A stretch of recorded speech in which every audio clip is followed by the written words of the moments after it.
Olá, queridos estudantes, sejam bem-vindos de volta. No nosso primeiro momento, nós falamos sobre uma problematização inicial para a abertura do nosso capítulo, onde nós falaremos acerca dos direitos humanos, fazendo interface com a filosofia. Nesse sentido, para começar a nossa conversa, nós temos que entender o que foi a Declaração dos Direitos Humanos, né? Ela possui mais de 70 anos de idade, né? Ela comemora o aniversário sempre no dia 10 de dezembro. Então ela possui aí cerca de 70 anos de idade, possuindo mais de 30 artigos de garantia. Quando nós falamos acerca dessa garantia, são os direitos que estão prescritos nessa declaração, ou seja, os direitos das pessoas com deficiência, os direitos das pessoas negras, né, os direitos das pessoas que estão em reclusão na cadeia, né, em presídios e assim por diante.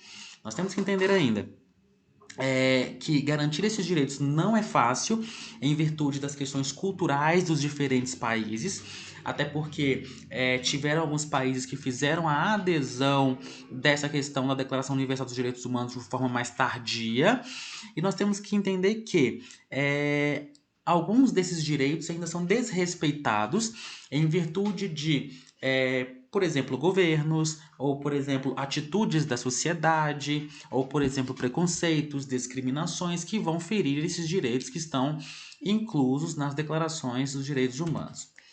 E aí surge a seguinte frase, né? O seguinte excerto: todas as pessoas nascem livres e iguais em dignidades e direitos. Percebam, nós temos três imagens, né? A primeira imagem são duas crianças negras que aparentemente estão pegando recicláveis ou até mesmo comida no lixão aí, né? Nós temos uma segunda imagem, uma garota negra que aparentemente está sofrendo bullying e atrás três garotas, né? Ou três mulheres brancas. E o terceiro aí, a terceira imagem se refere à questão da terceira idade e às agressões. Partindo desse viés, será que realmente todos nós nascemos livres e iguais em dignidades e direitos? Tendo em vista essas três situações que estão aí demonstradas na tela, né? Será que a cultura interfere nisso? Será que a sociedade interfere nessa questão da dignidade, né? E em seguida nós temos o seguinte: direitos humanos ou direitos de desconfiança, né?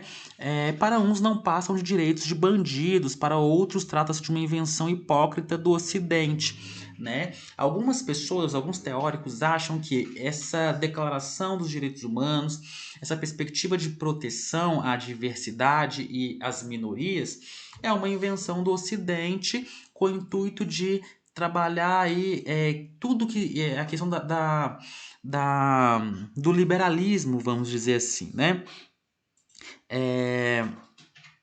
E nós temos que entender que essa questão dos direitos humanos ou dos direitos de confiança é justamente por isso, porque os direitos humanos veio dar um olhar de humanidade para diferentes situações que outrora não tinham, né?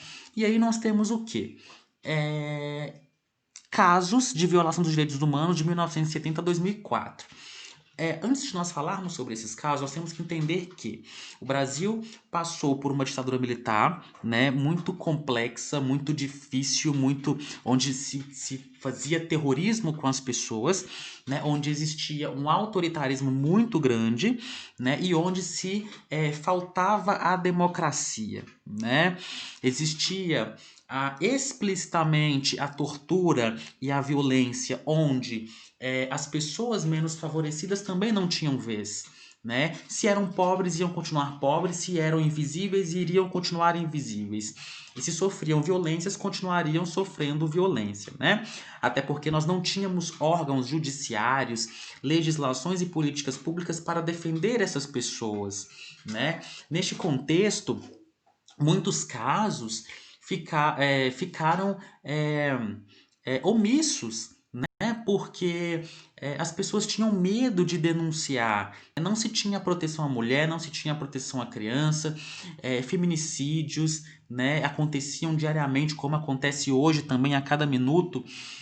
Dezenas de mulheres são mortas, dezenas de crianças são abusadas sexualmente, mas em contrapartida, em décadas anteriores, isso fica muito mais explícito em virtude do avanço dos direitos humanos e do avanço de órgãos públicos que faça essa fiscalização.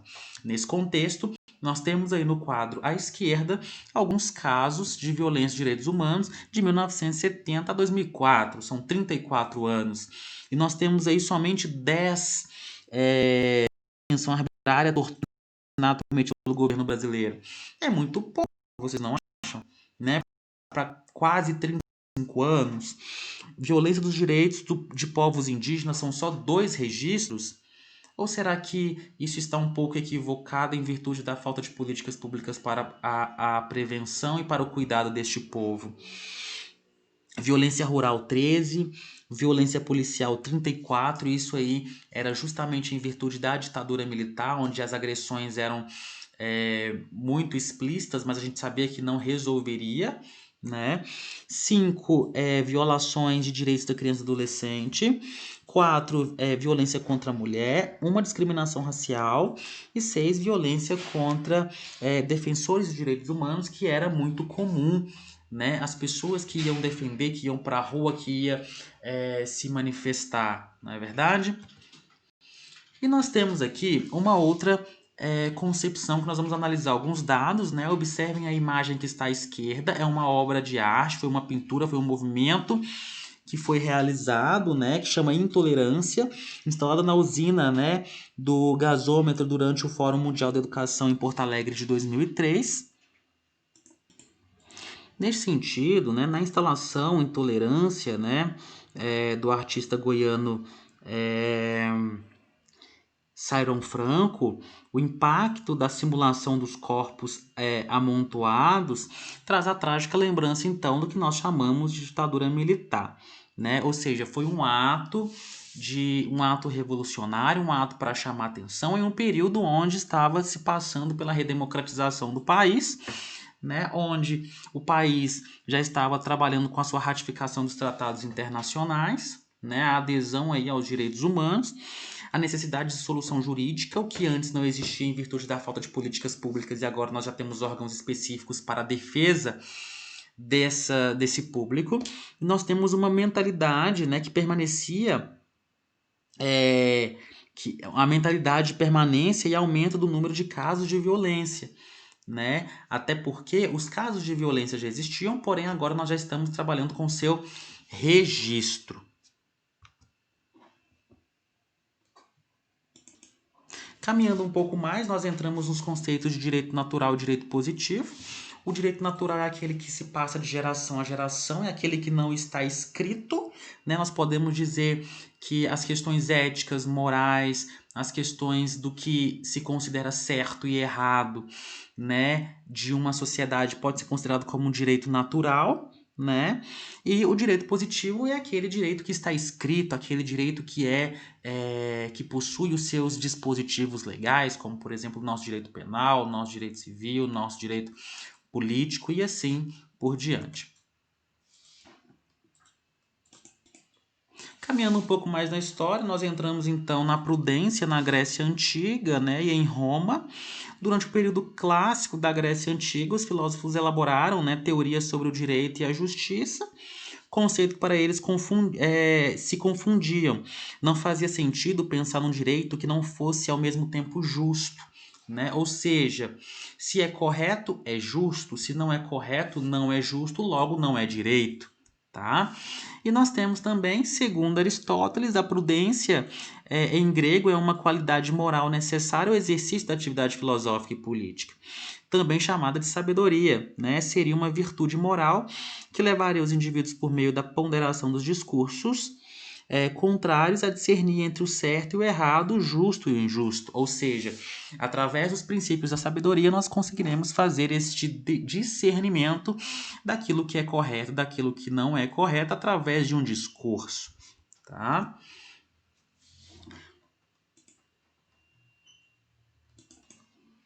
Já a prudência em Roma, né, nós podemos então entender que ela estava pautada nas questões míticas e na questão religiosa, né? Onde o direito natural e a verdadeira justiça era aquela vinda de Deus. Aí nós entramos em várias indagações, né? Será que Deus se materializou para todos para dizer o que é correto e o que não é? Ou será que, teoricamente, uma pessoa dita abençoada e usada por Deus recebeu uma revelação para dizer o que é certo e o que é errado, né?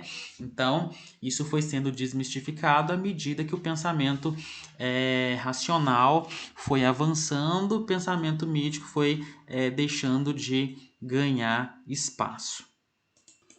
Um pouco mais adiante na história, nós temos então os teóricos da modernidade, né? Nós temos aí que a partir do século XVII iniciou-se um processo de dessacralização das esferas do saber, arte, direito e filosofia, ou seja, o que antes o acesso ao saber ficava restrito a uma pequena parcela da sociedade, como por exemplo os filósofos, agora todos têm acesso à arte, ao direito, à filosofia, garantindo então o direito de pluralidade de ideias, né? Por volta de 1588 a 1679, Thomas Hobbes, né, deu ao tema do poder o primeiro tratado jurídico da modernidade. Em seguida, discutiu-se um rol crescente de direitos considerados naturais e inatos, universais e atemporais, como, por exemplo, o direito à vida e o direito à segurança. Entende-se que ninguém tem direito de tirar a vida do outro, embora isso aconteça. Logo, essa pessoa que ousou tirar a vida de um terceiro está cometendo um crime, né? Então, está ferindo aí direitos naturais, né? Nós temos também o conceito de liberdade negativa, que é aquela liberdade de uma gama de direitos, como, por exemplo, do pensamento, da livre expressão, do culto religioso, de associações e iniciativas comerciais que devem ser respeitadas pelo Estado, que antes não se tinha isso. Por exemplo, a laicidade do Estado, né? Em alguns tempos atrás tinha-se a religião católica como a correta. Hoje nós já temos aí uma pluralidade de religiões, né? A pessoa confessa o culto e o credo que ela se sentir mais à vontade, sem ser às vezes julgada por isso, até porque seria questões de discriminação religiosa. Nós temos a liberdade positiva ou liberdade política, a liberdade do Estado. Ao cidadão é garantida por lei a possibilidade de participar ativamente do exercício dos poderes estatais, sejam eles legislativo, executivo ou judiciário, que antes também não acontecia. Agora, principalmente com aquela questão da transparência dos governos, existe uma maior democracia e a participação dos cidadãos nessas esferas e para auxiliar no processo de tomada de decisão. Entramos então no que nós chamamos de a comunidade internacional. Na foto à esquerda vocês veem aí a Organização Mundial das Nações Unidas, né, que foi criada em 1945, né, sobretudo para trabalhar e incentivar a paz e também os princípios de igualdade, estimular também a cooperação internacional entre os diferentes países, né? E nós temos que entender também que a ONU foi criada sobretudo após o término da Segunda Guerra, mas antes disso, né, quando estava acontecendo ainda a Primeira Guerra Mundial em 1918,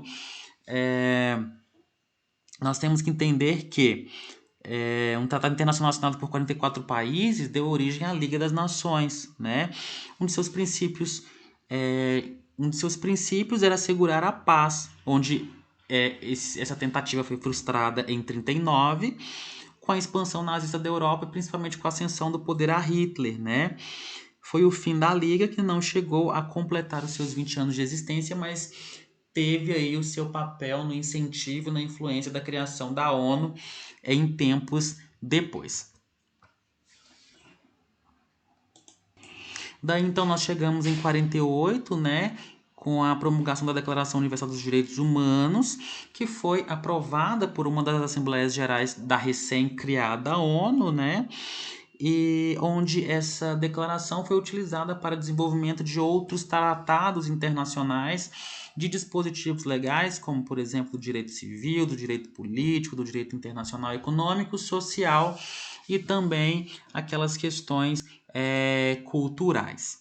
Em 48, portanto, a proteção dos direitos humanos deixou de ser matéria de exclusivo interesse interno de um Estado, tornando-se tema de interesse de grande parte da comunidade internacional, né? Ou seja, foi entendido, foi se mudando a atitude dos países frente à proteção dessas minorias.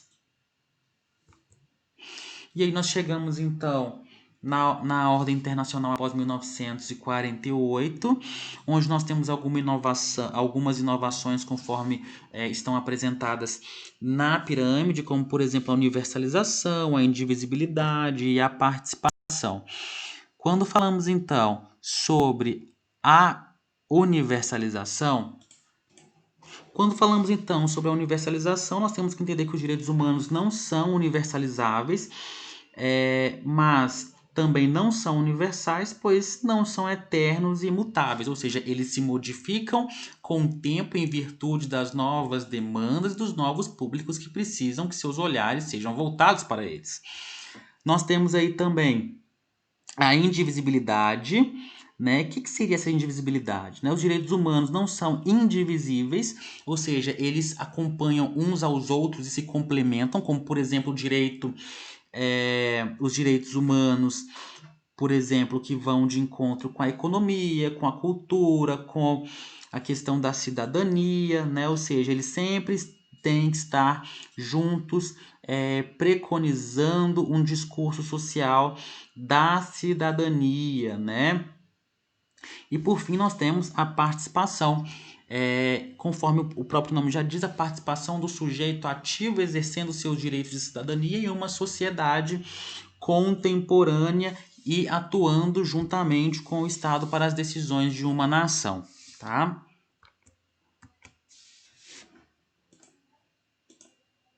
E chegamos, para não concluir, né, direitos humanos ou direitos de bandidos? Direitos de bandidos é uma indagação, né? A expressão em si não é absurda, porque os criminosos também têm direitos, né, gente? Eles têm direitos a um advogado, têm direito a um julgamento, têm direito de pagar pelos seus crimes e depois serem reinseridos em uma sociedade, né? E uma das novidades da Declaração Universal dos Direitos Humanos é a extensão desses direitos a todos os seres humanos, independentemente da sua condição racial, social, econômica ou até mesmo criminal. Tá certo? Espero que vocês tenham gostado deste momento e até breve façam a atividade que está proposta para vocês ao longo destas semanas. Até mais!